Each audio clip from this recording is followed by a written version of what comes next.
Officer Sebastian, a seasoned cop with nearly 2 decades of experience, has built a reputation in his town as both a diligent officer and a beloved figure in the community.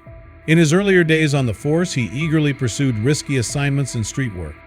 Now, however, as a father of two and a husband, he has settled into a more predictable routine.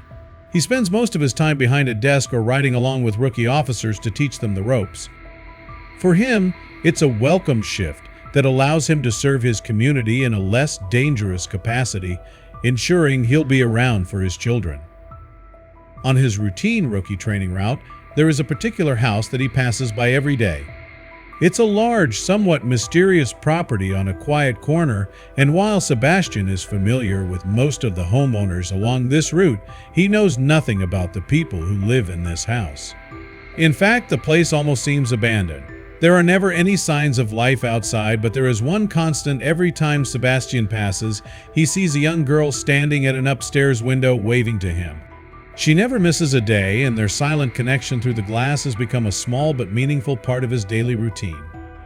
But before we start, smash the like button, subscribe, and hit the notification bell so you never miss out on our upcoming stories. Over time, Sebastian grows fond of the girl. He doesn't know her name, age, or any other details, but her consistent wave feels like a comforting ritual. It's as though they're sharing a friendly acknowledgement that connects them. Sebastian even begins to wonder about her situation. Why does she always wave from the same window?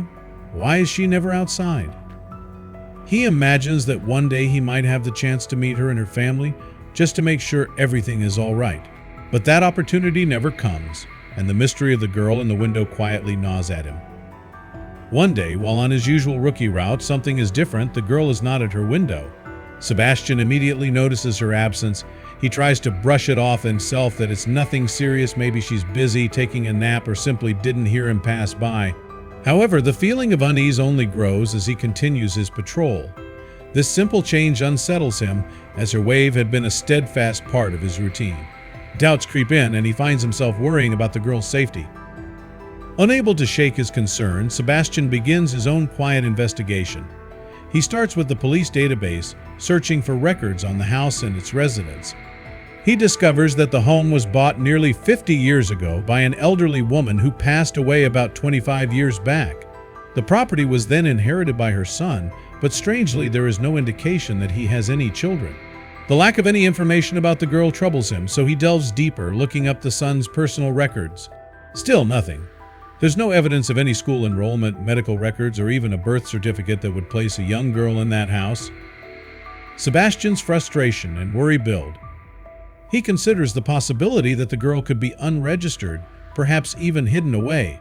But without probable cause, he knows he can't question the residents, let alone enter the house. Technically, there's no crime, and his supervisors would never approve further action without clear evidence of danger.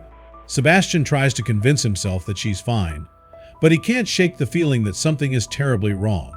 The mystery and his growing concern for the girl weigh heavily on him.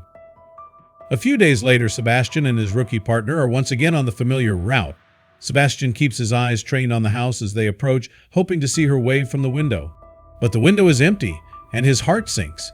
At that moment, he decides he can't ignore his instincts any longer. Throwing caution aside, he tells the rookie to pull over and wait in the car. Without explaining why, Sebastian approaches the house, his mind racing with scenarios of what could have happened to the girl. Sebastian rings the doorbell and knocks persistently. Eventually, a man opens the door, but it's not who Sebastian was expecting. The man is dressed sharply in a suit and gives Sebastian a cold, irritated look. This doesn't match any information Sebastian has on the homeowner, which raises his suspicions even further. He tries to subtly ask about the girl, but the man is uncooperative, answering his questions with curt responses and refusing to let him inside.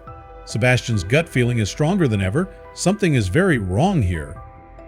Back at the car, he faces a difficult decision. Sebastian has no warrant, no concrete evidence, and every protocol tells him to leave. But his instincts are shouting at him to take action. Weighing the risks, he decides to call for backup, but not through official channels. Instead, he radios a few trusted colleagues, explaining his suspicions and asking for their help. Although hesitant at first, the officers agree to assist him, trusting Sebastian's judgment. 15 minutes later, Sebastian and about 10 other officers gather on a nearby side street, preparing to raid the house. Some of his fellow officers expressed doubt about breaking protocol without clear evidence, but Sebastian's conviction is unwavering. He reminds them that if something has happened to that little girl, they need to act now.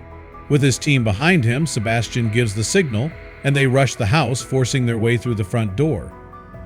The officers find 2 men inside, including the man in the suit who had searched the door earlier. Both men are quickly detained, while the officers split up to search the house. Sebastian races upstairs to find the girl's room, knowing exactly which window to look for. He locates it quickly, but when he opens the door, he's stunned. The room is completely empty, spotless, with no signs that anyone had lived there. The lack of any personal items, no toys, no clothes, no bedding leaves him rattled. Confused and increasingly desperate, he searches the other rooms, finding the same sterile emptiness throughout the house. It's as though the house was carefully scrubbed clean of any trace of the family. Returning downstairs, Sebastian is shocked to see that the 2 men are no longer in handcuffs. His fellow officers, looking embarrassed, are apologizing to them. One of the men pulls out an FBI badge, revealing that he and his partner are federal agents. Stunned, Sebastian watches as the agents sternly address the officers, demanding an explanation for the raid. They ask to speak with Sebastian privately, and the other officers leave, muttering apologies. Once alone, the FBI agents press Sebastian to explain his actions. Despite the severity of the situation, they listen to him patiently as he describes his suspicions about the girl and the strange circumstances surrounding the house. Impressed by his determination and his concern for the girl, they decide to share some of their own information with him. The agents reveal that the girl and her father are part of a federal witness protection program. Her father had provided critical information in a major case, and to protect him and his family, they were relocated and hidden away. The girl's appearances at the window were a known risk, especially after former associates of the father had recently been spotted nearby. Fearing the family's location could be compromised, the FBI acted swiftly, relocating them to a new, undisclosed location. The agents had been at the house to ensure it was free of any personal belongings or identifying information before vacating it. Sebastian is stunned by this revelation, feeling a mixture of relief and regret. He understands now that his actions, though well-intentioned, were misguided. Still, he's haunted by the thought of the girl, who he had unknowingly formed a bond with through their daily waves. The agents, however, acknowledge the compassion and courage that drove him to take action. Out of respect for his intentions, they agree not to report the raid, provided Sebastian and his fellow officers remain silent about the incident. After the agents leave, Sebastian stands alone in the empty house, feeling a bittersweet sadness. The girl who had unknowingly captured his heart and set him on this path is now somewhere else, beginning a new life under federal protection.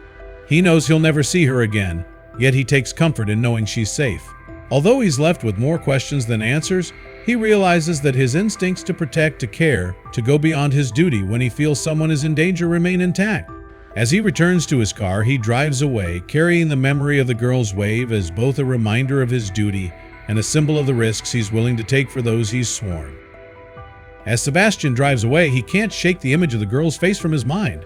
Her wave, once a small, comforting gesture, now feels like a poignant reminder of the complexities and hidden layers in the lives of those around him. He wonders about the girl's future, hoping she'll find peace and security in her new life, free from the dangers her family once faced. This experience changes him, deepening his empathy and his understanding of the sacrifices made in the line of duty. Back at the station, he quietly resumes his routine, forever carrying the memory of the mysterious girl who, in her own way, reminded him of the unpredictable paths one can cross as an officer.